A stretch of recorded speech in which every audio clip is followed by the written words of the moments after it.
Good morning, guys. This is Dog Sports Live with Graham, Coffee, Tyler, Waller from waiting Tony. since last Tony since it's Tony Waller. Tyler Dogden / Tony Tyler Waller. Dogden, Tony Waller. Yes, waiting since last Saturday podcast and the UGA 2022 Twitter champion John Smith of John Tweet Sports. Yes. Good morning, guys.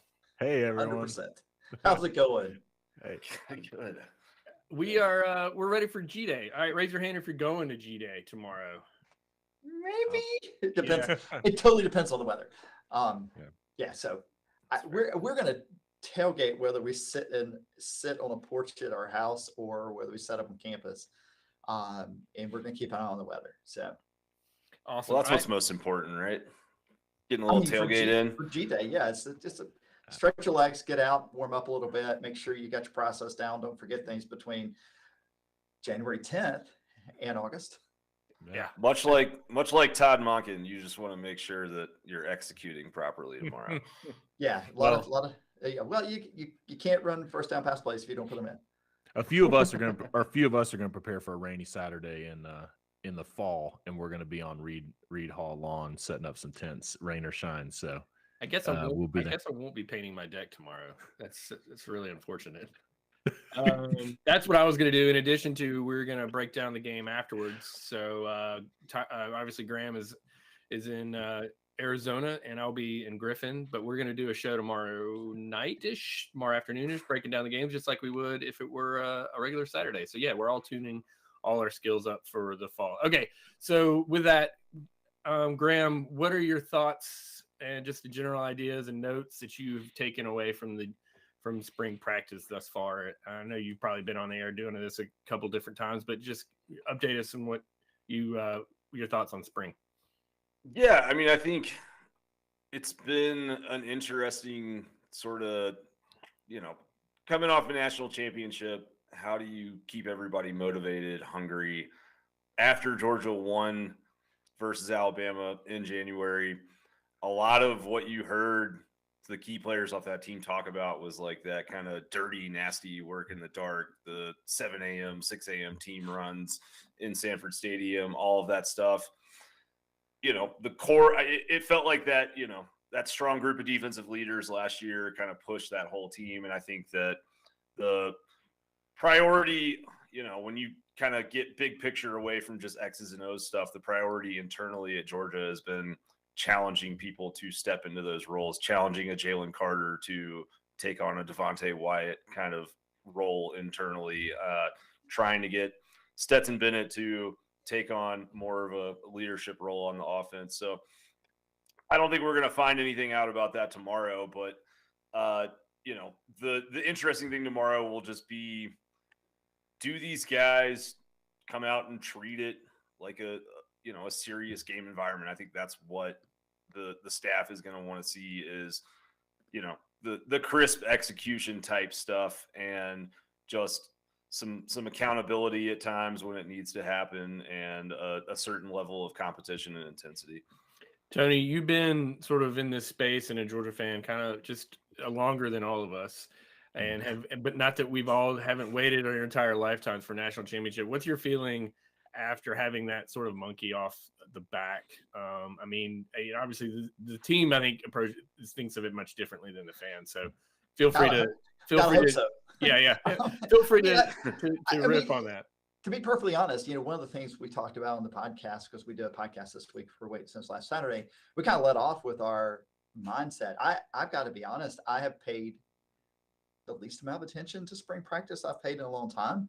Mm-hmm. And I realized that it is it's totally a product of faith and trust. I mean, it's actually beyond faith because I've seen things now, right? It's in a weird way, it is less important to me that whatever it is I worry about the quarterback competition.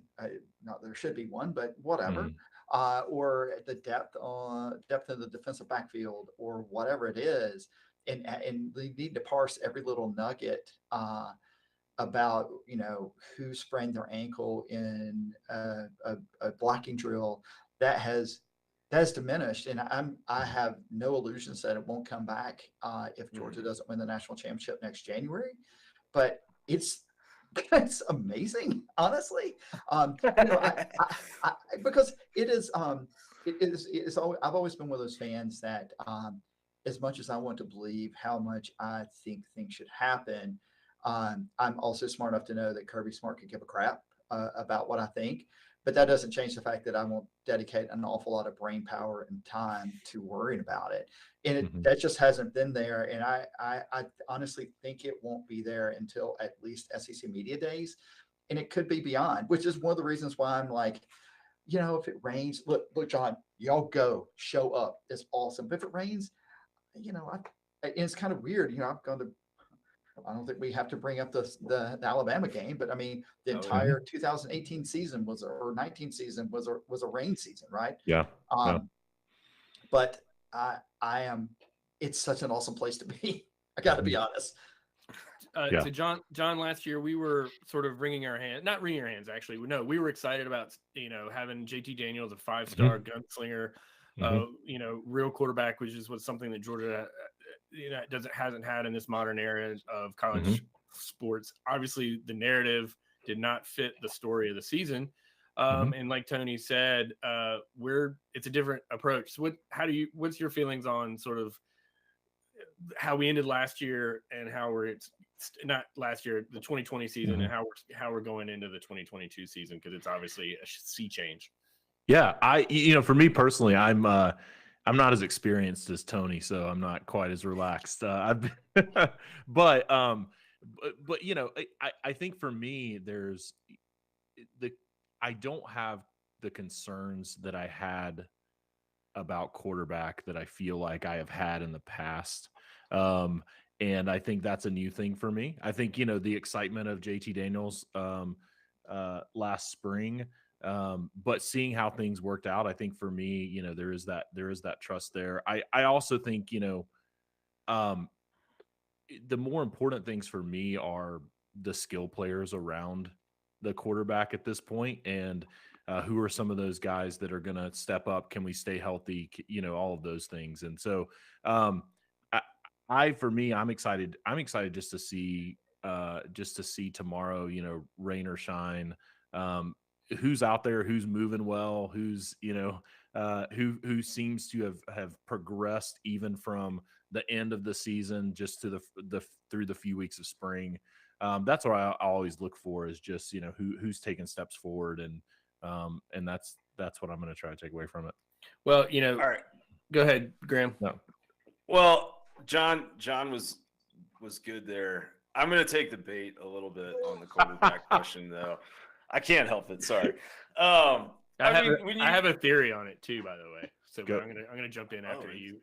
Yeah. So yeah, I think we kind of saw the early part of spring practice. Carson Beck getting a lot of first team reps, and I think that was. I don't think that's unusual. I think that the amount of attention that Georgia fans pay to it is probably unusual in the college football landscape. But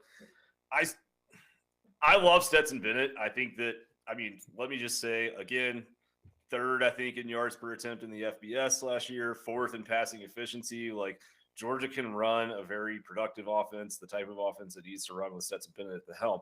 But Carson Beck and, to a certain extent, Brock Vandegrift are still both they are more physically talented human beings when it comes to just natural arm strength and some of those things than Stetson Bennett might be. So I am curious to see what those guys look like, because we've seen it plenty of times in our time as, following Georgia. Like, you never know when that starting quarterback's going to get a little nicked up, and you're going to need a guy to fill in for a week or two. And we saw it last year with JT Daniels. And last spring game, Stetson Bennett was 3 for 4 passing for 58 yards with an interception. Right.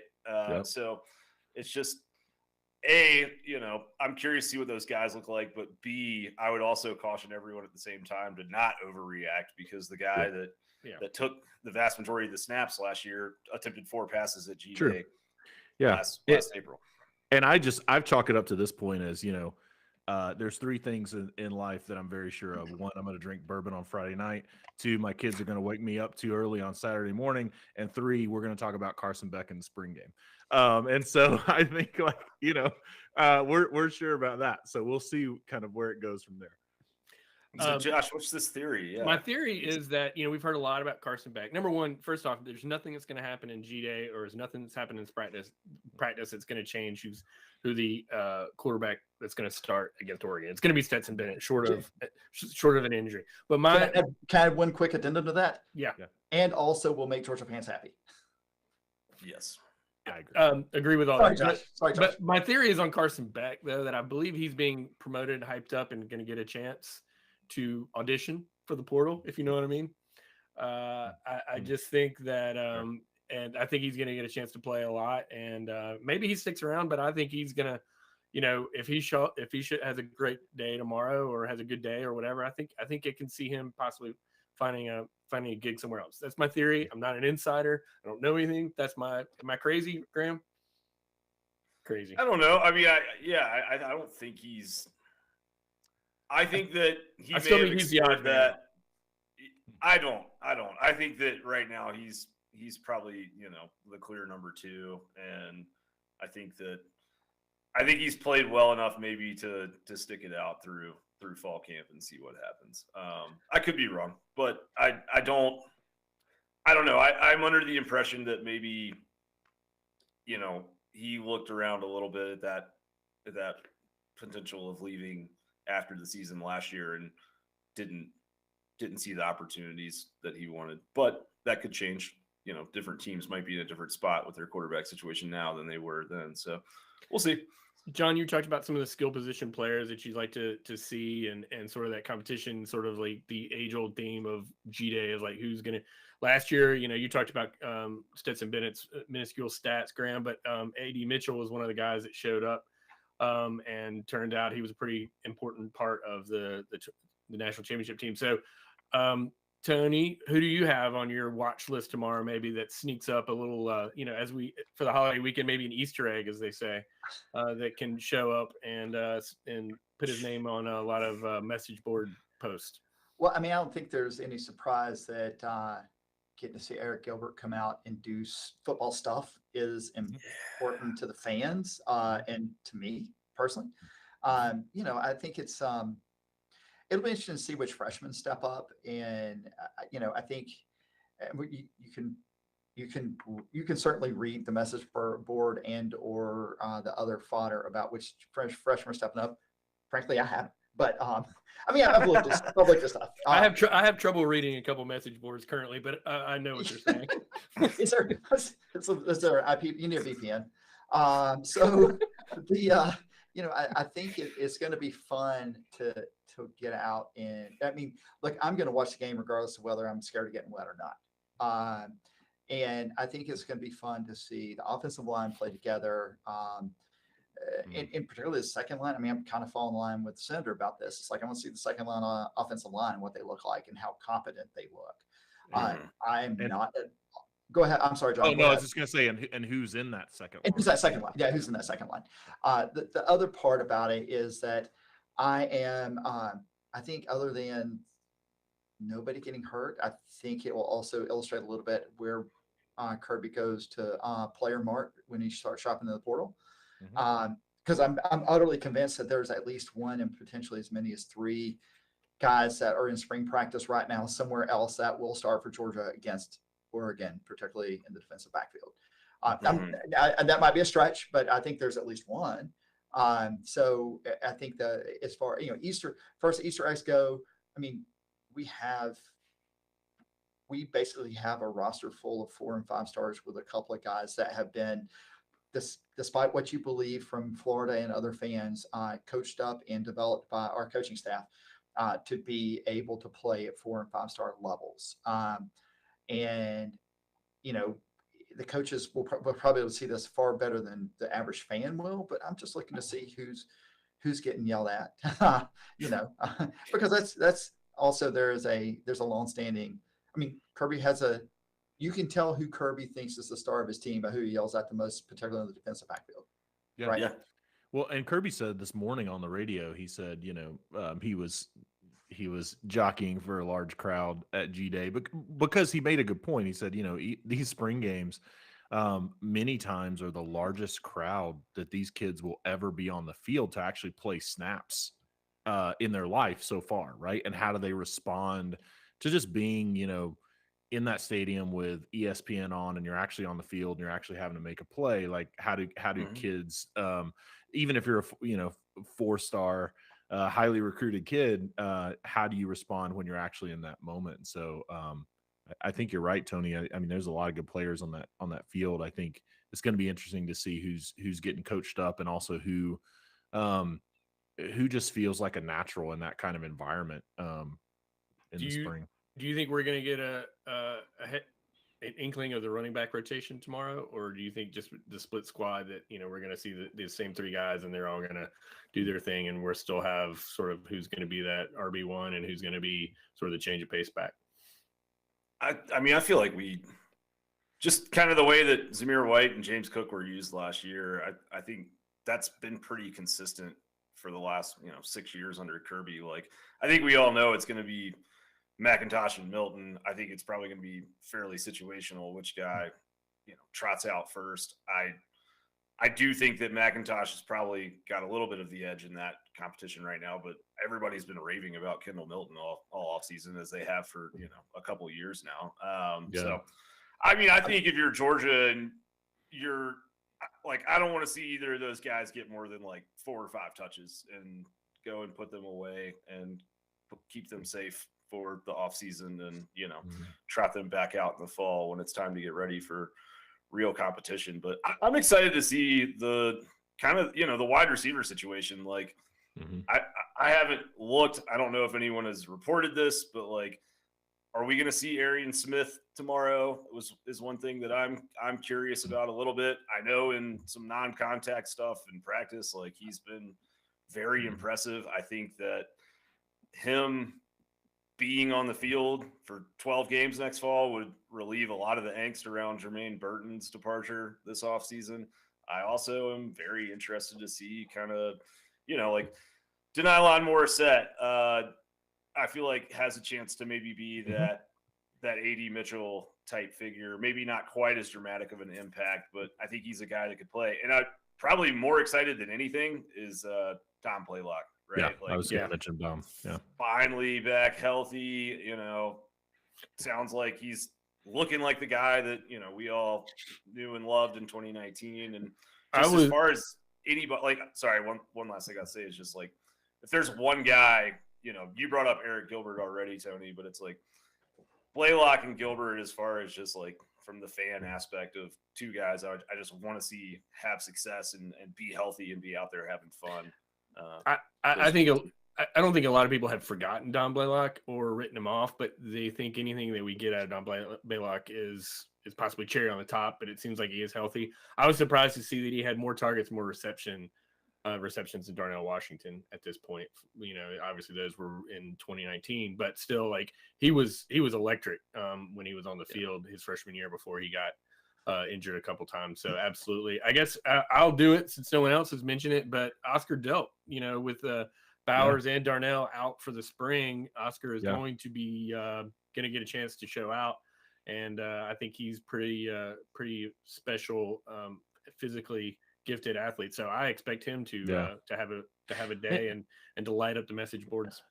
Yeah. And let's also, while we're just naming names, Ladd McConkey. I mean, I'm interested to see the confidence that Ladd McConkey has built coming off of, took him to that Auburn game. He had that nice game versus Auburn, and then he just kind of built confidence the whole way. It'll be interesting to see, just to see him out there in the mix. I'd like to see a couple plays where McConkey goes over the middle and challenges Nolan Smith a little bit. I think Georgia's linebackers were so good last year at over the middle passes are completed at a high percentage, but it was yards after catch that were just eliminated by a great linebacking core that Georgia had last year. So I'd like to see him possibly line up against Nolan Smith and see what happens. I mean, I think one of the things that would be interesting to me from I guess a bigger picture perspective to see how much 13 personnel we run. When you start talking about Delp, Washington, Gilbert, Bowers, and I mean, look, I have a hat being made for this, by the way. Good, you should. But because I think, look, there is you kind of get back to something Graham alluded to, is to see Stetson's leadership, right? And so I think right now, the only thing that keeps Stetson off the field will be if he shows his tail. I mean, I think that's probably and when I say show his tail, I don't mean I don't think he has, he's 20, he's 29 now. I don't know how old he is. He's basically his kids a walk on, but that's fine. Yeah, exactly. But I hadn't heard that. Yeah, it's probably made up. But I think the thing about that I think there's a lot of things there are a lot of toys Todd Monken has to play with that gives different looks than he showed last year. And I mean, Georgia ran 13 personnel a fair amount of time. And Josh, I think you posted about that a little bit, but I think the other part about it is that you create such mismatches when you got Brock Bowers, who is functionally a wide receiver, Darnell Washington, who is functionally a power forward in the NBA, Eric Gilbert, who is functionally an ex receiver. You do create, and then Oscar Delp, which is kind of a combination of all that. You create some, if nothing else, you make Dane Lanning think, well, damn it, Todd, we didn't see that at all last year. Why are we doing this now? So, and I'm not even worried about, I mean, I think the Oregon game is something for us to focus on, but, in my mind, it almost sets up like last year's season, right? You win that first game of the season, and I'm not saying the season's a cakewalk, but it's hard to look at Georgia's schedule right now. And I know it's projecting way out. It's hard to look at Georgia's schedule right now and think there are many challenges that happen. I say that in a hesitating, holding way because crazy things can happen in Commonwealth Stadium. Josh Heupel might capture the Tennessee Magic in a bottle. The Auburn curse, where people are almost about to be fired and then go 11-1, might be a thing this year. We talked about this yesterday. Yes, Auburn. You better believe Auburn's gonna they're gonna blow the doors off people. I'm so afraid of that. Yes. So so in thinking about, in particular on the offensive side of the ball, seeing what we do with, and not just, I mean, we're not gonna get fancy, right? I mean, no. Right, but just to see the formations, and because this is the last chance he's going to have to tinker with that, at least in a game situation, until they do simulated games in August. So it's just going to be a thing I'm looking at. Well, I mean, Josh, you kind of looking at the defense a little bit, like, I think I have a lot more questions about the defense for 2022 than I do the offense. And, the secondary, I think, is the spot that everyone is sort of targeted for just obvious inexperience reasons. We've got our guy Chris Smith is still back there, and we know what he can do, and he'll keep that group organized. But still, it's like, I'm excited to see Dalen Everett, 5-star true freshman defensive back. Like, is he somebody, we know he's talented? Is he somebody that can come in and learn things quickly enough? Just, Nyland Green and Kamari Lassiter, some of these guys, David Daniel, like, I'm very interested to see what that rotation looks like, who the first teamers are at that DB spot on the other side of Ringo and the safety spot opposite of Chris Smith. And then is William Poole, William Poole played phenomenally in the national championship game and played well against Michigan. Yeah, totally. Yeah. But it's like, is that what we can expect from him going forward? You know what I mean? Because if so, then that just gives you so many options with a healthy Tyke Smith. Potentially, I do think that Georgia's going to look for probably some secondary help in the portal, but it's like, if you have if you have William Poole and Smith back there at that slot DB and safety spot, then Tyke can kind of rotate around and you can potentially play him in a lot of different positions. Yeah. So. Well, and Georgia has recruited so well at inside linebacker, but all of those guys, you lost so much production, so many snaps from Quay Walker, Channing Tindall, and Nakobe Dean, that I'm interested to see. I know Jamon Dumas Johnson is, and he's the real deal. Like, he's the next guy. But even with, Nakobe Dean had the Peach Bowl versus Cincinnati where he was on the field a ton. JDJ hasn't had that kind of opportunity to really be on the field in those meaningful moments like Nakobe had when, the end of the Cincinnati game. I'm interested to see, just to see him continue to progress and evolve too. Yeah, Graham and I talked leading into the last year about the experienced secondary that we lost, and how much the front seven was going to be depended on to protect those guys, and it obviously did. I love the fact that we got Tyke Smith, who's going to get a chance. Hopefully, he's healthy, because I do think Kelly Ringo and Smith and Christopher Smith and Tyke Smith out there, I think, is a pretty good core of guys, and I'm pretty excited to see those. And I want to see one of those guys be a leader, step up. And I can see Ringo. He's kind of vocal on the field. He gets after guys, and he's been, and Kirby's gotten onto him. But to your point, Tony, about who's getting yelled at, I can see Ringo being maybe that leader on the secondary. Everyone's looking at Christopher Smith because he's played so much and has so many snaps, and he's a veteran. But and not to say he won't be a leader, but I think Ringo could be a star. Yeah. So I don't mean to change the subject so abruptly, but one of the things also that keeps coming up, I'm kind of, speaking of 29-year-olds, I'm excited to see my large Australian son punt a football. Yes. The Thunder from down under. Yeah, absolutely. The post Camarda era has begun with.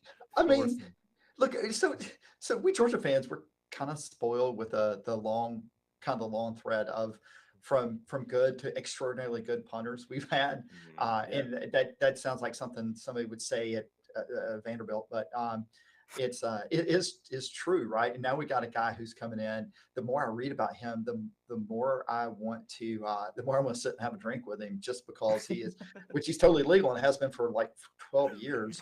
I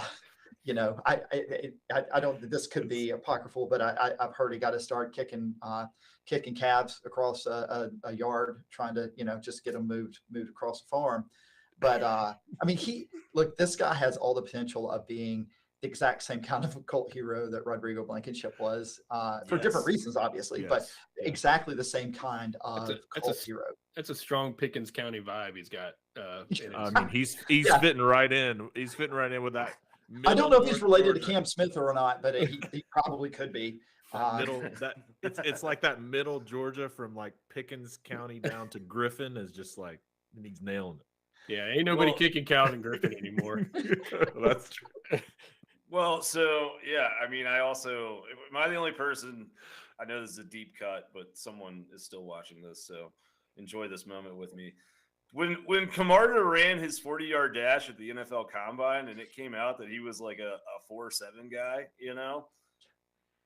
how, like, so many wasted opportunities over the years. The fact that we never ran a fake punt with him, like, really kind of eats at me a little bit. So Thorson, I want that to happen at some point. I mean, to be fair, Kirby is still kind of he might be damaged goods on fake punts. I think it's probably something he still talks to his therapist about a little bit. So twitches a little bit. I mean, I know I do. But now he's got a 6'2", like 220 punter. So just get that guy going downhill. If you only need a couple yards, L rugby guy. I was super impressed that he did run a faster, that Camarda did run a faster 40 than several wide receivers. Yeah. He was running faster 40s than all those guys from Texas A&M. Yeah. Well, this is true. But that's all going to change now that Jimbo's got the collective. I'm sorry, he's such a good recruiter. Yeah. People just love him. Naturally, have you been to College Station? It is an absolute oasis of a piece of property. I came real close to going to grad school there instead of coming to the University of Georgia School of Law. I regret nothing. So I could see the Tony in the cadet outfit. I think that'd be no. I was for grad school. I was not. No. You would have worn it. You would have slipped in there. They do not. They don't make the Yale leader uniforms in extra medium. So that is not my scene. All right. And Well, no all one right. really needs to see it. Wrapping it up, Graham. Take us home. And anybody else want to add something in? I am good. I am excited for the GA. But no, I'm saying the floor is yours.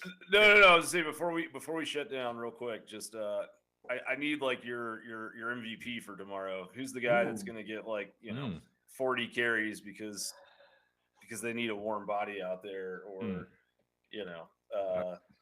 I gotta really look at the depth chart for a second. I'll go with that one. I'm going to say Dejan Edwards. I think that guy always impresses everybody when he's carrying the ball, and I think if they're trying to keep Kendall and Kenny healthy and limit some carries, I think he's going to get a fair share, and I think he's obviously going to impress like he always does. I think Dejan Edwards might be the number 2 carries this season. I got a feeling that kid is good, man. He's really good. All right, I got 2 for you. Oh, I'm sorry. Go ahead, Tony. No, I'm about to say I think Denial Morset is to see. So, especially if if Monken's like, Carson, go audition, right? Mm-hmm. And that guy was such a he was all in on Georgia from the beginning and was recruiting kids on Twitter, and it's going to be very exciting for him to get some showtime out there. Totally. All right, so there is a redshirt freshman running back on the roster from Brock, Texas, by the name of Cash Jones. I feel like ESPN announcers, they're going to be excited to say his name 25 times tomorrow. Dude, and if it's not him, it's got to be Jackson Muschamp. Okay, all right. So funny story about Cash Jones. When I was cranking all these PFS stats and all these stats, he kept showing up, and I thought, did I screw up my roster? I literally, because he has carries, he has some PFF carries on there, and I was like. And I looked, and I was like, yeah, he was on maybe he carried the ball last year. Missouri game or something like that. Yeah. I was dude. Cash Jones is going to go right into the AEW. Like, if football doesn't work out, that dude, he's going to take his legal name and go right into the AEW and just kill it. Guys, there will be some other podcasts, particularly ones done from former SB Nation folks, that will, if he is the MVP of the G-Day game, the Tahoe jokes will flow. All right, with that, Cash Jones, if you see this, jump in my DMs. We'll give you an NIL. Yeah, we'll help you out. Use of your name. Yeah, 100%. Tony, thanks for joining us. Please check out his podcast with some of his boys, William and I forget your dang Scott. Scott. And at waiting since last Saturday, and then John is at John Tweet Sports, and of course Graham is Dog Out West, and we have enjoyed talking G-Day, and we're going to be back tomorrow evening to break down some of it. And I'm sure check out these guys on Twitter at John Tweet Sports, at Tyler Dogden, and at Dog Out West. It's a lot of ats. I think I got them all in there. All right. And at dog_stats. There you go. I was about to say. All right. With that, this is fun, guys. We'll do it again soon, and go Dogs. Go Dogs.